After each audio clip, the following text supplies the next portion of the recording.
একটা সুন্দর জঙ্গল ছিল। হঠাৎ চারিদিকে নেমে এলো খাঁ খাঁ রোদ। রোদের তাপে গাছপালা শুকিয়ে গেল, মাটি ফেটে চৌচির হয়ে গেল। খাবার আর জল না পেয়ে পাখিগুলো মরার মতো অবস্থায় পড়ে গেল। তবু একটা পাখি তার ছোট্ট বাচ্চাকে নিয়ে দাঁড়িয়েছিল। হঠাৎ সে দেখল মাটির এক কোণে একটু ভেজা ভাব। সে বুঝে গেল এখানেই জল আছে। পাখিটা হাল ছাড়ল না, ঠোঁট দিয়ে কুটতে লাগল শক্ত মাটি। 1 ফোঁটা 2 ফোঁটা জল বেরোল। হঠাৎ করেই সেখানে একটা ছোট্ট খাল ফেটে বেরিয়ে এলো প্রচুর জল। সব পাখি ছুটে এলো। জল খেয়ে তারা আবার জীবন ফিরে পেল।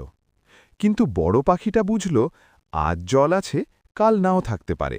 সে একা আকাশে উড়ে গেল নতুন জীবনের সন্ধানে। দূরে সে পেল গাছের বীজ। বীজগুলো এনে সবাইকে দিল। সবাই মিলে রোপণ করল, জল ঢালল। দিন যেতে যেতে জঙ্গল আবার সবুজ হয়ে উঠল। সবাই খুশিতে থাকতে লাগল। কিন্তু তোতা পাখিটা আজও অপেক্ষায়, কারণ এখনও কেউ লাইক করে।